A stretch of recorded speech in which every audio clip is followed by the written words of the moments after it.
Howdy, and welcome to Wise About Texas, the Texas History Podcast. I'm your host, Ken Wise. Thanks so much for tuning in today. This is a special episode. First, this episode is being released on July 3rd, 2026. And the first reason it's special is because the United States of America is celebrating its 250th birthday tomorrow. Every July 4th is worthy of joyous celebration, but this year's a milestone. The second is that this is the 150th episode of this podcast. Now, as I've said before on certain milestone episodes, those numbers are fudged a little bit because I have some bonus episodes out there. I counted part 1, part 2, part 3 one way, then I counted them the other.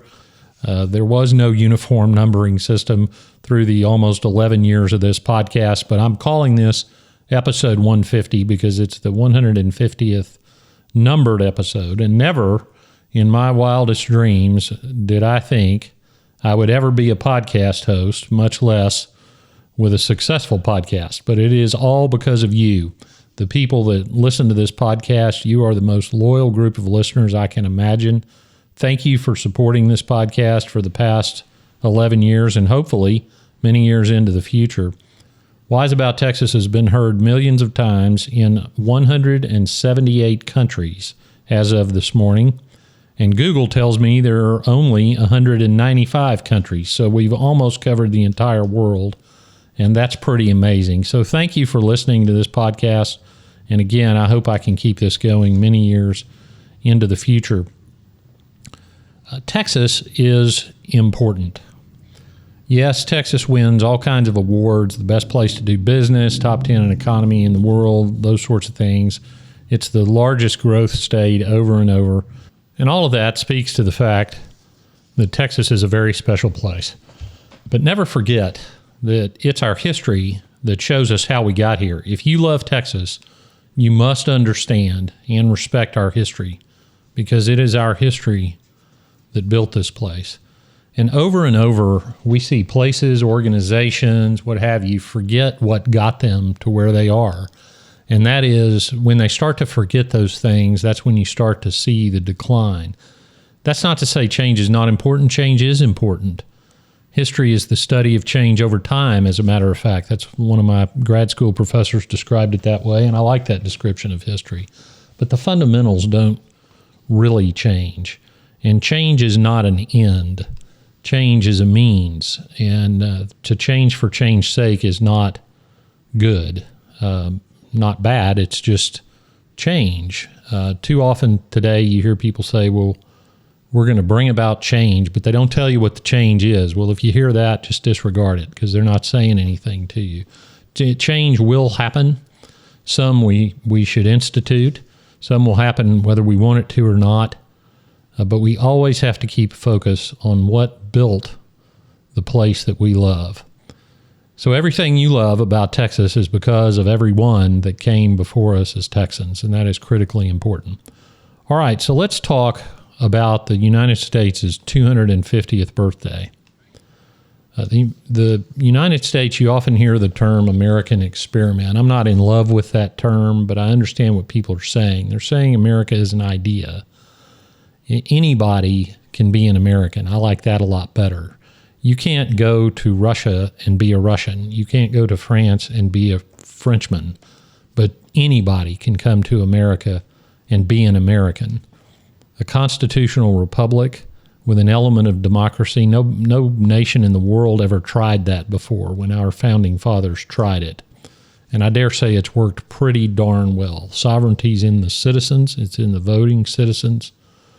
We have the ability to change our government without violence. Now, we haven't always honored that ability. We've had the Civil War, a dark spot in American history, but the system is set up so that we can do that. And on our best day, that's how we affect change. The rule of law, the idea that the law binds us together, people of different races, creeds, beliefs of all kinds are bound together under the law.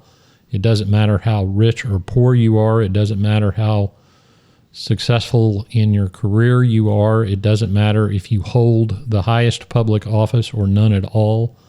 The law You are subject to the law, and it binds us together. And all of that has endured for 250 years, and not just endured, but endured as the most successful and powerful nation the world has ever seen. So I hope you are celebrating that fact, especially tomorrow on July 4th, 2026, our 250th birthday. And where does Texas and its unique history fit into that American picture? Well, it fits in quite well, as a matter of fact. And I want to talk about a little bit about that today and some aspects of Texas that relate directly to the Revolution. And I want to start with a story that I'm going to remind you of. And I say remind you of because this was the subject of episode 39. That episode was way back in 2017, and the central character of that episode was Bernardo de Galvez. And in that episode, I discussed how Bernardo de Galvez was the viceroy of New Spain, and Spain ended up siding with the United States in the American Revolution. They had come off the 7 Years' War with England. England had seized Florida. Spain had lost control of its territory along the Mississippi River and was looking for a little bit of revenge. And an independent United States would help that effort because it would weaken, obviously, England's hold in the New World. In December 1776, the Spanish king, it was Carlos III, if I recall, I don't have it in front of me, he issued some directives, and he directed Spain to support the American patriots. And Spain began secretly shipping gunpowder and weapons and clothing and even money to the Continental Army. Now, the agent for Spain in New Orleans was a merchant named Oliver Pollock. But the British Navy had blockaded the eastern seaboard, and so the Mississippi River became a very important supply line for the American Revolution and the American revolutionaries. Galvez at this time, this is now the governor of Louisiana. And now Louisiana, of course, I'm talking of 1777. Okay, 1777. And Louisiana encompasses a large portion of the North American continent. And he was corresponding with some of the American founding fathers, Patrick Henry, Thomas Jefferson, some other leaders, and I'll tell you about that in a few minutes. But what Galvez did was enforce some port regulations in New Orleans and made sure that only American, Spanish, and French ships could go up and down the Mississippi River. So he was protecting that lifeline for the Continental Army. And a lot of ammunition and clothing and arms and all those supplies that were needed moved up the Mississippi to the campaigns in the Ohio Valley. Finally, in 1779, Spain formally declared war on Great Britain, and by the summer of 1779, Galvez had actually raised some troops to fight, and he raised more than 1,400 troops. And here's what's interesting about this. He had veteran Spanish soldiers under his command. He had also recruited troops from Mexico. He had members of the Louisiana militia. He had free black soldiers. He had American volunteers. Our merchant friend Oliver Pollock was one of them. He had the Acadian settlers, the Cajuns. He also had some Germans. He also had some friendly Indians. So he had an amazingly diverse army under his command to fight for the American cause. So think about that. We talk a lot about diversity these days. Well, America in the middle of the Revolution, you had all these troops under Galvez of all kinds of races and nationalities, from Native American to freed blacks to Cajuns to German settlers to the Spanish soldiers. What an amazing thing Galvez did. But the Continental Army needed food. So Galvez went to Texas. There were some large ranches at Texas even at this time, and this was the era when Spain was trying to Christianize the Indians. They were using the mission and presidio system where they would build, the Franciscan priests would build a mission, and they would send soldiers on the expedition to build the mission, and the soldiers would build a fort.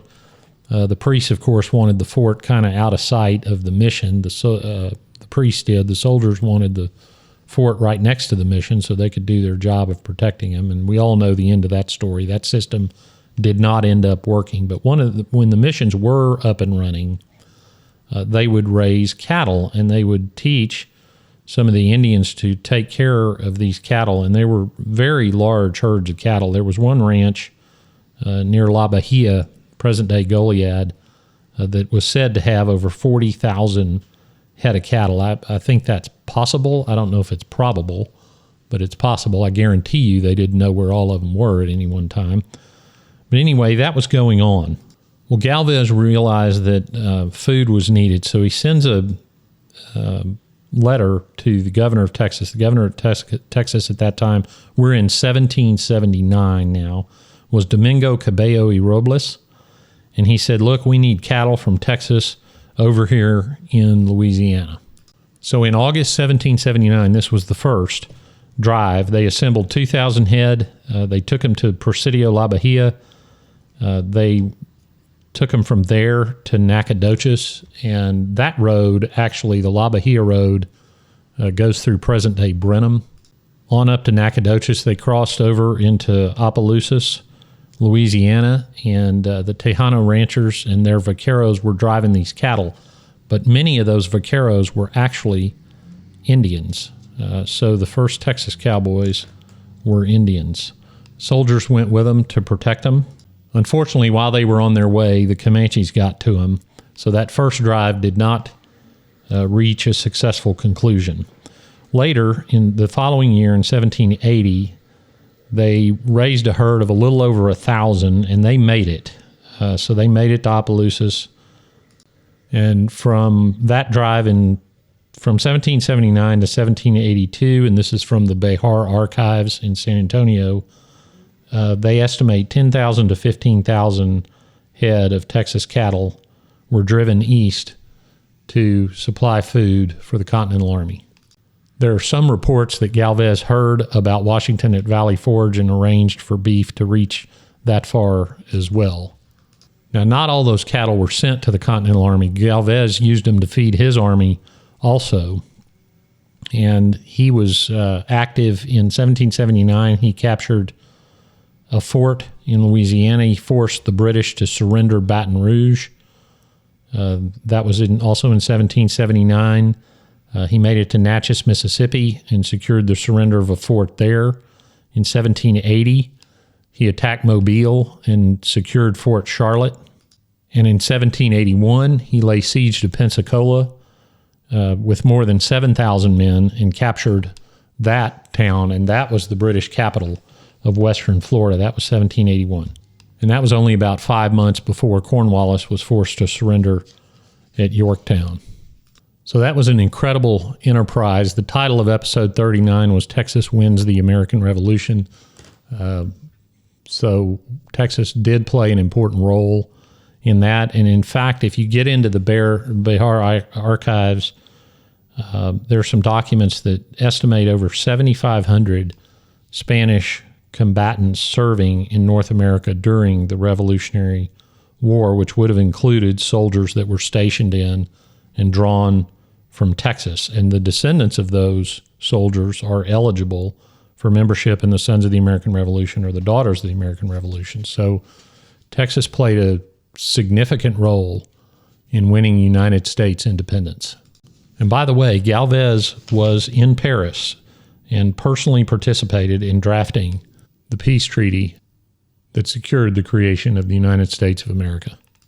And of course, Galveston Island was named for Galvez. He never visited it, but he did order the mapping of the Gulf, and the cartographer, whose name was Jose de Evia, E-V-I-A,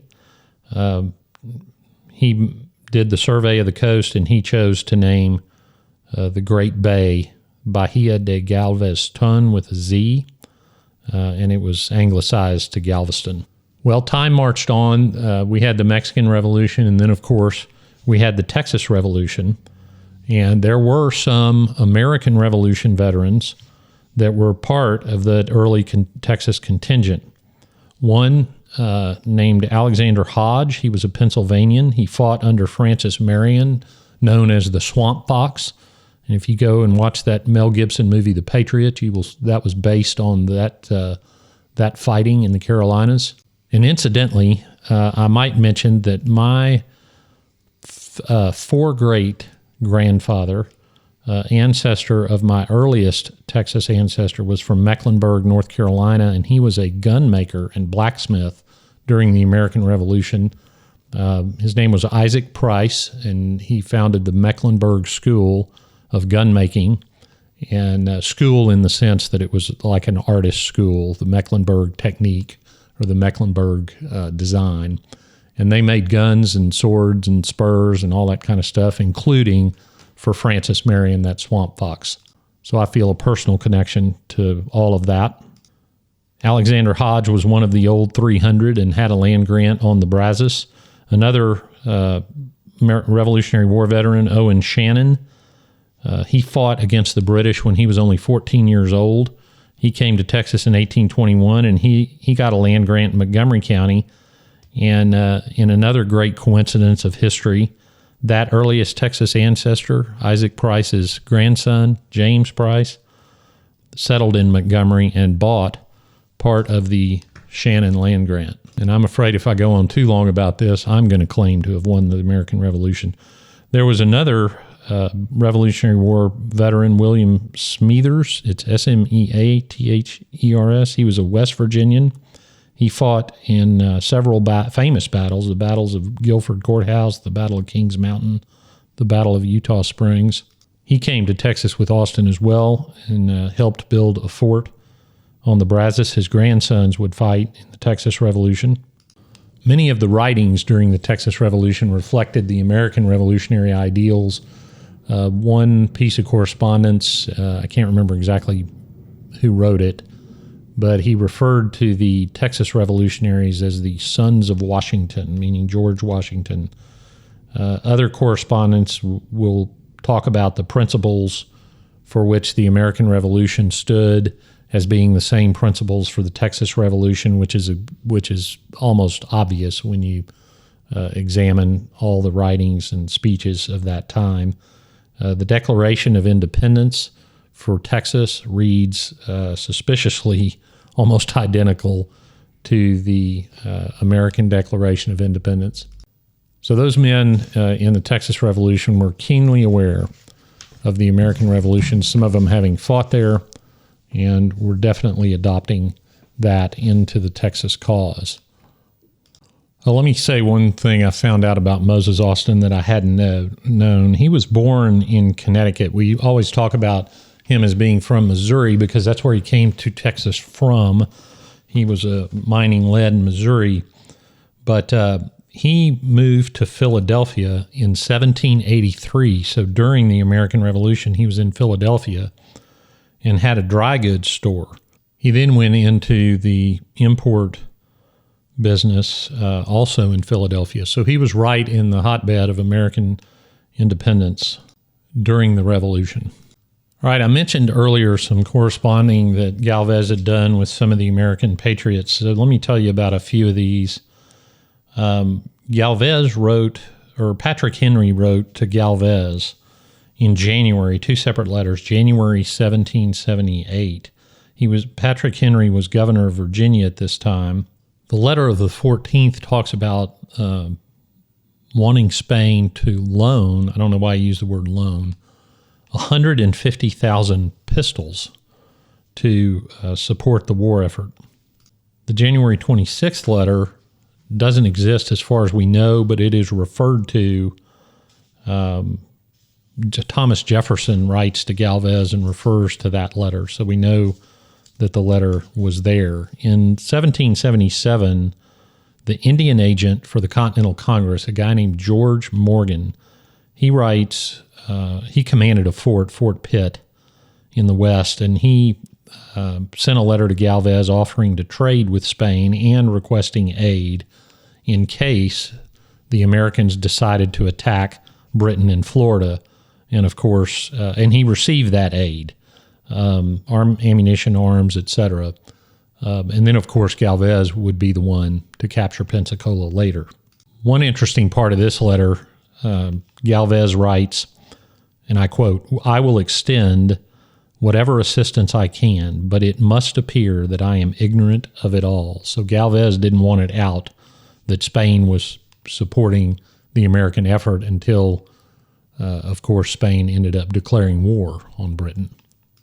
In 1779, Thomas Jefferson now has succeeded Patrick Henry as governor of Virginia, and he writes to Galvez in November of 1779, acknowledging the January letters that I mentioned earlier.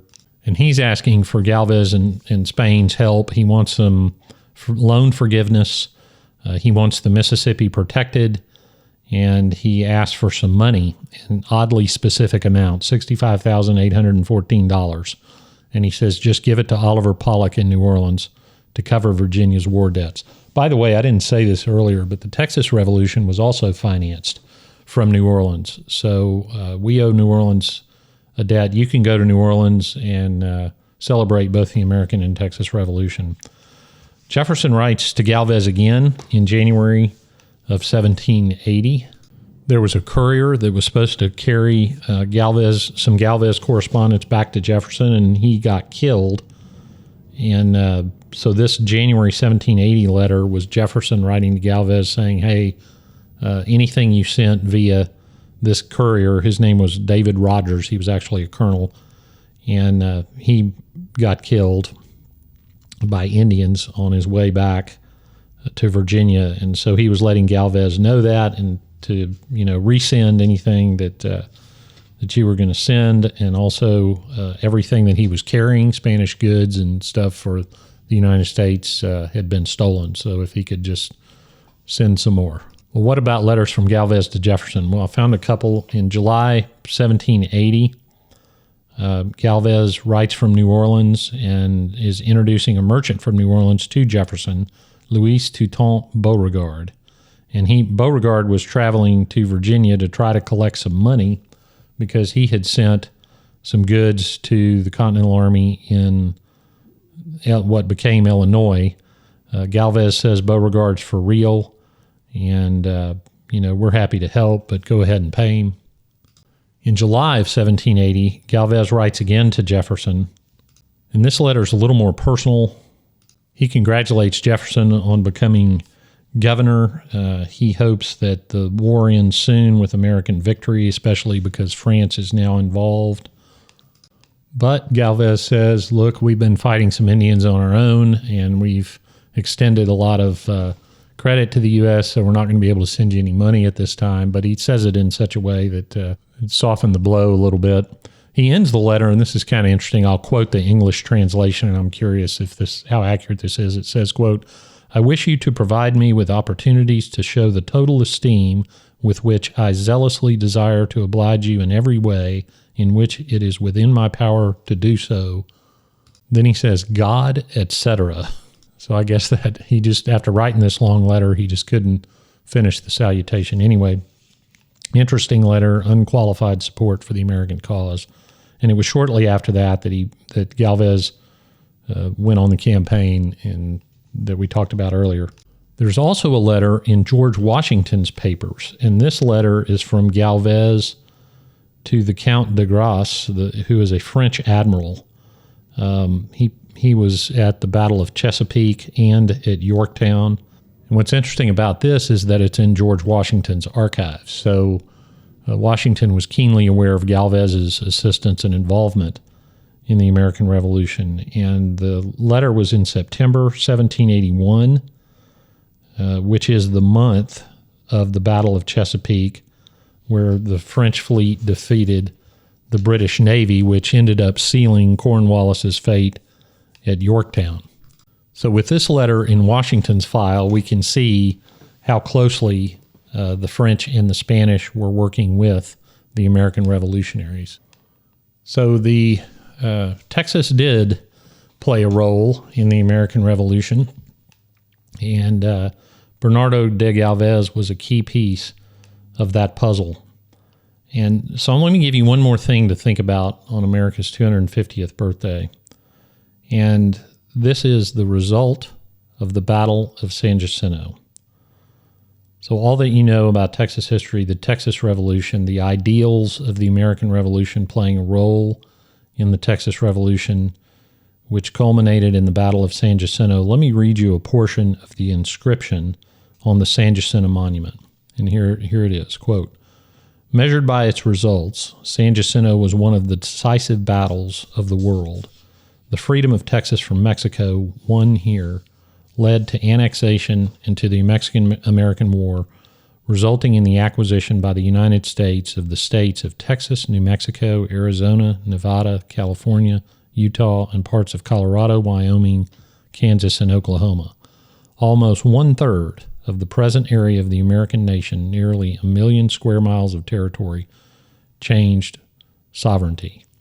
So we have the American Revolution aided by Spain, which then we had the Mexican Revolution, also involving, obviously, Texas, which led to the Texas Revolution, which led to the acquisition of almost 2/3 of what is now the full United States of America.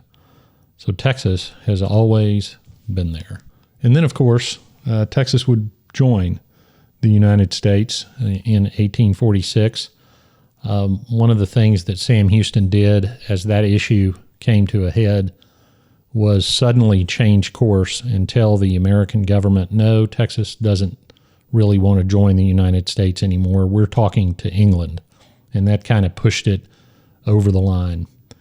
But Texas was an example of the American Constitution being able to travel.